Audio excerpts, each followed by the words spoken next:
Imagine Parliament is a play. The actors are the politicians. They debate and pass laws. Sometimes the director needs a pause. This pause is called prorogation. It's like hitting the pause button on the play. The actors are still there, the stage is set, but everything is on hold. Prorogation is different from dissolving Parliament. Dissolving Parliament is like ending the play entirely. Everyone goes home, and new actors might be chosen for the next performance. Prorogation just gives everyone a break. It allows the government to regroup and plan for the next act. The pause button of prorogation is controlled by the Governor-General. They act on the advice of the Prime Minister. This means the Prime Minister decides when to hit pause, but the Governor-General actually presses the button. This ensures a level of oversight. Prorogation is an important part of the Canadian parliamentary system.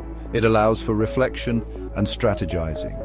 However, it's important to understand how it works and why it's used. This knowledge helps citizens hold their government accountable. When Parliament is prorogued, everything stops. Imagine a sudden silence falling over a bustling room. Debates end abruptly, bills being considered are put aside like unfinished homework. Committees, which are like smaller groups within Parliament, cease their work. This pause can last for varying lengths of time. Sometimes it's just for a few days, a short intermission in the parliamentary drama. Other times it can stretch on for weeks or even months. The length of the prorogation is decided by the Prime Minister. Importantly, prorogation doesn't mean MPs lose their jobs.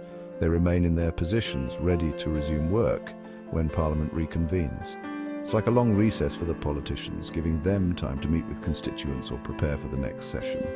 The process might seem simple, but its implications are significant. The sudden halt of all parliamentary business can have major consequences, especially if important matters are left hanging. Understanding these mechanics is crucial to evaluating whether prorogation is being used appropriately. Governments use prorogation for a variety of reasons. Imagine a painter stepping back from their canvas. They might need a fresh perspective, a chance to reassess their work. Prorogation offers the government this same opportunity. One common reason is to reset the legislative agenda. Think of it as starting a new chapter in the government story. They might have new priorities, new plans they want to implement. Prorogation allows them to introduce these plans with a clean slate. Another reason is to escape a difficult situation. If the government is facing strong opposition, prorogation can offer a temporary reprieve. It's like hitting the pause button on a heated argument. Sometimes prorogation is used strategically. A minority government, for instance, might use it to avoid a vote of no confidence. This allows them to remain in power even if their support is shaky. While these reasons might seem practical, they can also be controversial.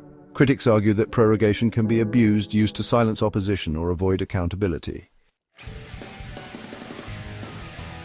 The use of prorogation often sparks debate and controversy. Imagine a magician whisking away a tablecloth, leaving the dishes undisturbed. Some see prorogation as a similar trick, a way to make problems disappear without actually addressing them. One of the main concerns is that it allows the government to avoid scrutiny. By proroguing Parliament, the government can effectively shut down investigations or dodge tough questions.